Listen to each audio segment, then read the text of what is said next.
I found it very overwhelming, and at some point in time, I really tried to wrap my head around how I could actually manage my personal time, the publicity unit activities, and also the family house activities. And for every unit in the house, they need publicity unit. So because of that, we are basically always um on the goal. Like, we are always working. One unit is doing something, we have to be present. Of course, who will on the microphone, who will on the activity. Say creativity never runs dry. Like the more you use it, the more you see yourself becoming more creative. So practice makes perfect. Practice. I would say practice make improvements. Yes, Okay. practice make improvement. So the more you use your creativity, the more you see yourself growing. So the more you get more ideas. So my advice for creative is, how do you expect me to lead a group of people? I have never been in this position before. So when I came into office, I had to start learning how to be decisive. My other colleague would tell me, these are your unit members. You must tell them what you want to do. You must tell them this is how you want things to be done. Of course.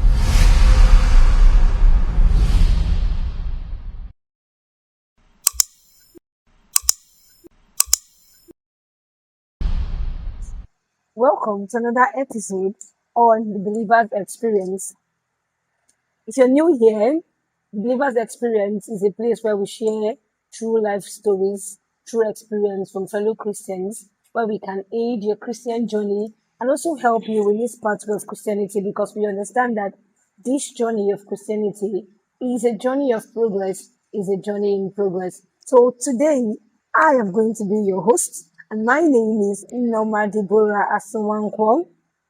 So, I have a very, very intelligent, beautiful, and awesome guest. And I don't know, but then I am in anticipation to hear what she'll be telling us and to hear her experience and the questions we'll be asking her.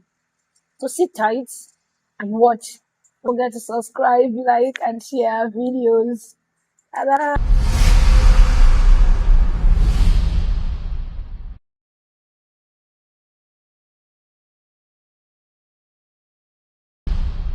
So, with me here we have.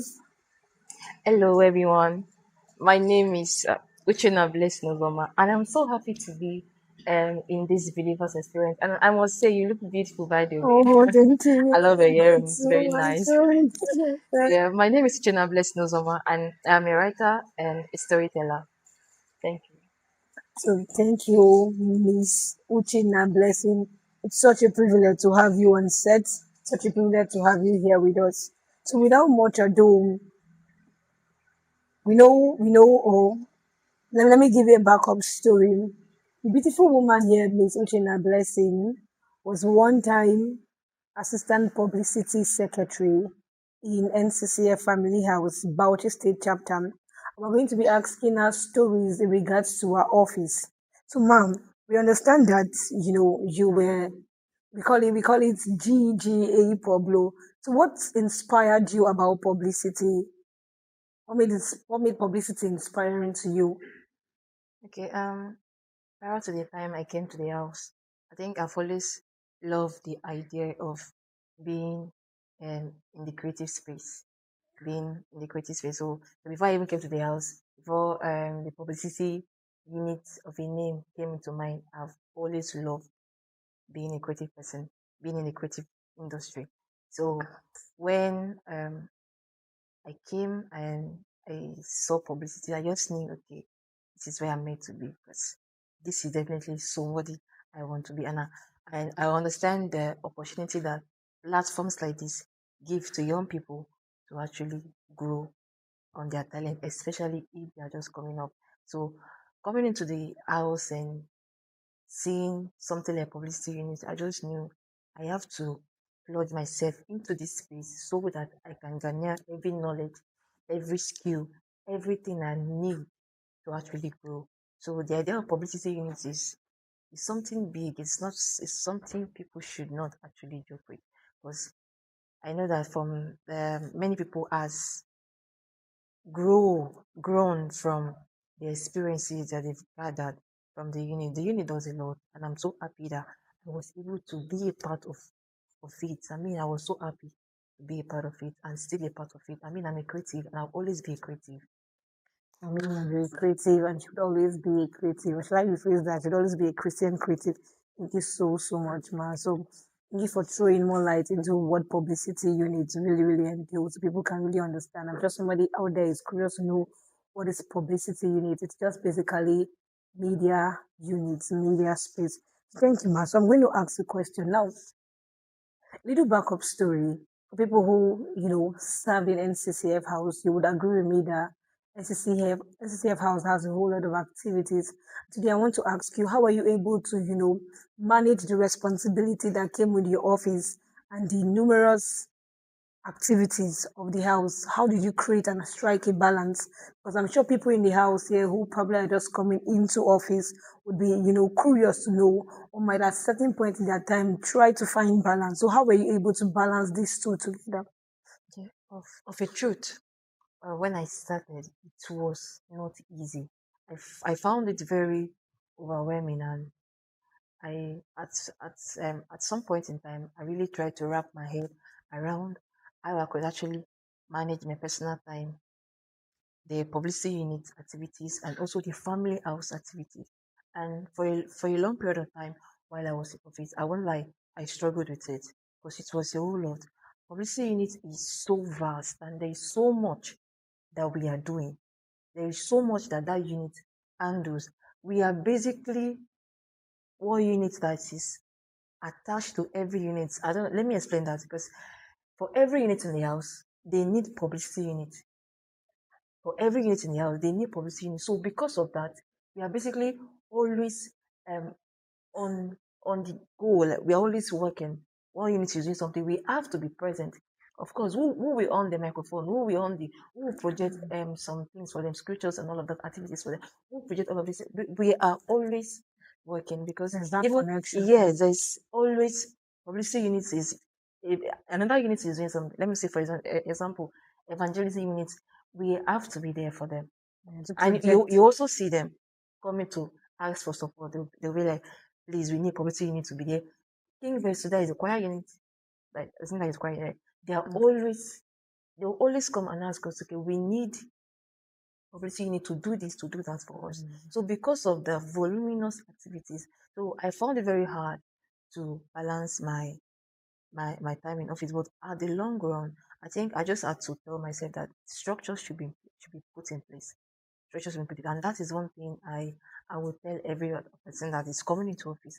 There is need to put structures in place. I mean, when you have these structures in place, it will really guide you on how you can manage your time, on how you could be disciplined to do some. Of course, yeah, you can't say you want to, you can't control activities that happen. Sometimes it just happen, and you just have to be cautious enough to tell yourself at this point in time, since this has happened, I have to like take a step back and um put something else in place to make sure Mm. that what I'm doing keeps running.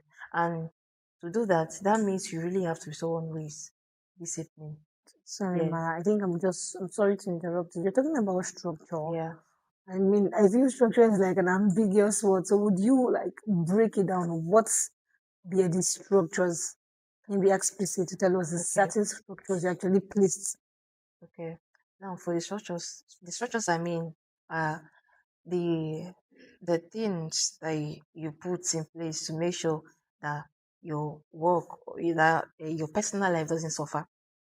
Your work as a publicity unit secretary does not suffer. Your work as activities that you have to do as a whole does not suffer. So what are these structures? Personally for me, of course, this is personal experience, right? Personally for me, what I did was, so I knew that most of the time I spend my time in the studio. And of course, I know that there is a way I would want to work. For example, take for example, I want to edit videos, photos. And these photos were the ones that was taken yesterday. And of course, they need to be out mass the next morning, tomorrow morning, like the next day in the morning. What do I do? And so that the next morning I would not have to start thinking of maybe because of I know I might need to edit videos, photos in the morning. I might not have to I will not do my personal time. So what do? I will ensure that that very day. So I started making sure that every photos that was taken, especially on a Sunday, is edited on a Sunday, collected from the like sent from the laptop into the or whatever means I'm going to use to post them online. So I made sure that I get those photos edited. Same goes for people who are for the people that we've appointed to edit videos. Sometimes these videos don't come, but for the photos, it's really important that you work on them. So I make sure that those on duty really they really work on those photos. And when they work on the photo, I get them. I know that tomorrow morning I don't have to start working on any photo. So that I have saved myself time to do what to work on my personal life, like personal self, my devotion. Very important, of course. I have to. These are one of the structures that I put in place to Thank you ensure so that I much. don't get overwhelmed with the activities No, that I have to do. that has been very, very helpful. Thank you so much for, expatiating on what structure is. So, I mean, I would really like us to, briefly, can you just tell us now two things you learned in office? You might not really have to elaborate on it, Yeah, but just tell us two things you really learned in office. So, what did you learn? What did it teach you? I learned leadership. So before coming into the house, I have never led anywhere before. So it was, I didn't know how to take it. Or how do you expect me to lead a group of people? I have never been in this position before. So when I came into office, I, I had to start learning how to be decisive. My other colleague would tell me, these are your unit members. You must tell them what you want to do. You must tell them this is how you want things to be done. Of course, you should be open to suggestions, but there are Mm-hmm. some, you should be firm on your decisions. And Okay. I started learning some leadership skills. And sometimes it was really painful because I, there were sometimes I would want to do some certain things or tell people to do something, but because of my personality, I mean, I don't really like imposing things on people. I'd rather do my thing by myself. But of course, you cannot do everything by yourself. And you remember, this is You have publicity. to The work is delegate. voluminous. You can't do everything by yourself. So I started learning And leadership to and how to delegate delegate tasks. taxes. Thank you That was one of so the much. things I Wow. think I learned in publicity unit while I was a secretary, Okay. assistant secretary. That's so beautiful. Yes. So I hate to say we're running out of time. So we're So just going to be brief. So I'm going to just ask you. I just have two questions yeah, left and then we'll go. Now, many times publicity unit is seen as a unit whereby people, are unserious with God. There's that misconception that people in this unit are these people, they know anything about God. They know too damn. yeah. So I want to ask you, so how were you able to, have a solid relationship with God, even with this misconception? Mm, How are you still able to build your work with God, even with this misconception, being a leader in the publicity unit? yeah. Many people know they're serious. So that means the leaders themselves, they're not supposed they're serious, right? So Mm. how are you able to do this? I think it's a personal thing. It's Mm. a personal thing. And first, you must really like understand your stand, where you stand with God before, even why before you get into it, or even why you're in it. So it's a thing. It's a personal thing. If you know where you are in God already, or you know your relationship with God, like you know you don't want to tarnish this relationship. I don't think publicity or anything will make you want to jeopardize that relationship. And I understood that I really needed to grow, regardless of whether I was in office or not. And in fact, the fact that I was in office really um, made the hunger to grow more because Yeah. I know that I don't want to be that person that would leave office the same way I came in. I wanted to be different. I know. So that really propelled me to want to take my fellowship with God more serious. To want to take my worship with God more serious. So sometimes I think one of the things that I and my colleagues was very empathic about it. Whenever we are in studio and the sermon is going on, or when people are praying, you are praying. Yeah. When the sermon is going on, you are listening, you are jotting.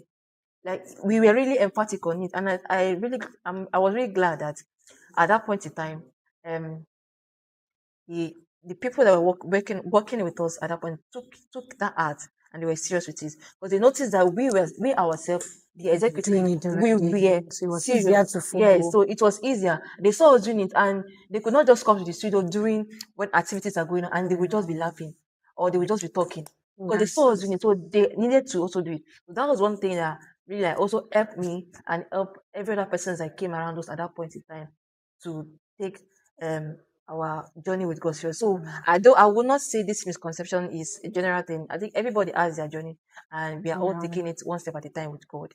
that's Yes. beautiful. I like the fact that, one act could actually also ensure that other people follow. So you're Yes. not only helping yourself, you're Yeah. helping them. Other So persons. finally, like what advice do you have for upcoming creatives? Mm. As an okay. Upcoming creative. Yes. I would say although somebody said there's nothing like upcoming creative, and I really buy into that idea, really. Mm, So if I creator, you're a creative, you're a creative.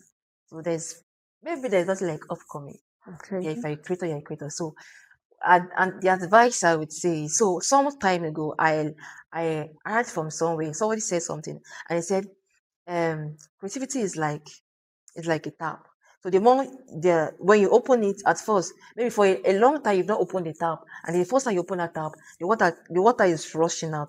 At first it's rusty, and the water coming in is coming out is not neat.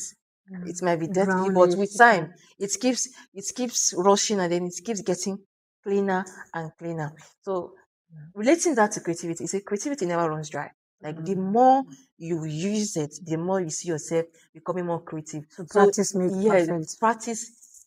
I would say practice make improvement. Improvement. Yes, practice make improvement. Okay. So the more you use your creativity, the more you see yourself growing into. The more you get more ideas. So my advice for creative is never get rusty. Keep building, keep working, keep putting that idea to use. Like you see yourself building more, because the more you do, the more clarity comes. Thank you That's my advice. so much. I must really confess, it's been an awesome, amazing time with you Thank you for today in having this me. I'm very podcast. glad. And even me myself, I've been able to, learn. I think, especially on the aspect of don't ever get rusty. Yeah. Don't ever get rusty. So, I mean, I should not stop learning. I should keep on, learning and keep on even doing it when I feel like I'm not perfect. Yes. Then I should not even be discouraged when I feel, like the analogy of the tap rushing. I shouldn't be discouraged when it feels like it is not it, but I should keep practicing. Thank you so much. So I'm sure every person out there who has been struggling is able to, listen to your story and then pick one or two, because it is actually important that we learn from each other's journey, and that's how we grow as Christians. So we pick from here, we pick from here. So today, if you're watching this, I'm sure you've been able to learn something. If you've not learned anything, I think I'm actually trying to tell you and to admonish you to never ever get rusty, even in your Christian journey with God. Don't get rusty in your fellowship with God. Don't get rusty in your walk with God. Thank you so much for sitting and tight and watching and listening to us. The Lord bless you. And please don't forget to like, don't forget to comment, don't forget to subscribe, and don't forget to share, because someone out there on your contact, someone out there around you probably really needs to hear this message, and you really want to be, an instrument the Lord will use to convey this. God bless you. See you in our next episode. Same time, same venue. We love you. Bye.